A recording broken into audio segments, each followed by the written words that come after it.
Now, Mark, we've had this discussion many times before, especially on radio, on TV, after major championships. In your mind, what went wrong for Rory on Sunday? That's a big question, Adam. Well, at first glance, everybody's going to point to the putting. The fact that he made a birdie, a two-putt birdie really on the first hole, and then never made another putt the rest of the day. And that sounds very similar to last year's Open Championship as well, where it just seemed like there was a seal on the cup.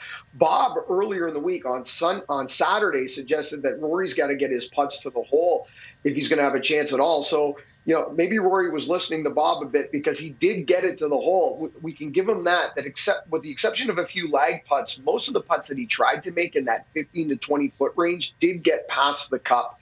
But for me, this is way bigger than putting. This is an emotional and mental struggle. People were talking a little bit about how he played that final round like Tiger, where he just hit every green. He was going to par everybody to death. Or Nick Faldo, when Nick Faldo was marching towards an Open Championship, parring everyone to death.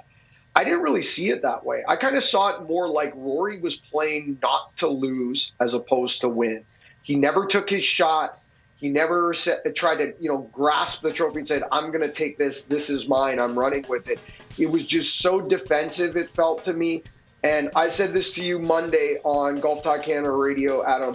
The wedge shot on 14 from the center of the fairway at the par 5 from 125 yards is one of the worst wedge shots I have ever seen from one of the top players in the world in competition in that situation. To short side yourself, hit it in the wall of the bunker, and not even get a putter in your hand. I mean, that was an opportunity that was completely wasted. Shockingly poor wedge shot. And Adam, I don't really know where you go from here. I mean, at this point, Rory is a player that it's almost like he is trying to get it done for the first time. And until he does, I just can't give him the nod at majors. It's certainly fascinating, too, because he does have 5 straight top 10s at the U.S. Open. So, Bob, in your mind, does he have to make any change, perhaps a caddy change, perhaps? I don't know about the caddy change. I think he's already started to initiate one of the most important change, which is to stop being the face of the PGA Tour off the golf course. I think that really has drained him over the last few years, perhaps even more.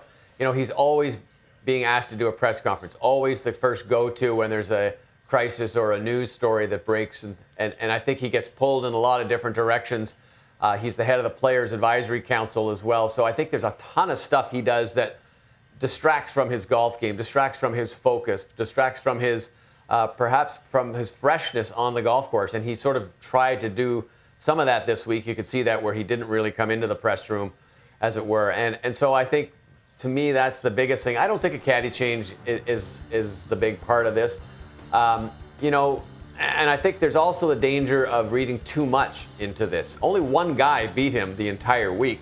And if he sinks 1 or 2 putts along the way, or hits, as Mark says, that wedge on 14, hits that on the green rather than in the front, this is a different tournament. And so I think there's also the danger of going too far and overreacting and too far and changing things up or looking for an answer somewhere along the way. I agree that what Rory said at the stop there, I think the next win, I think he's going to get one. I think he'll get one at one point, whether it's next week or next year.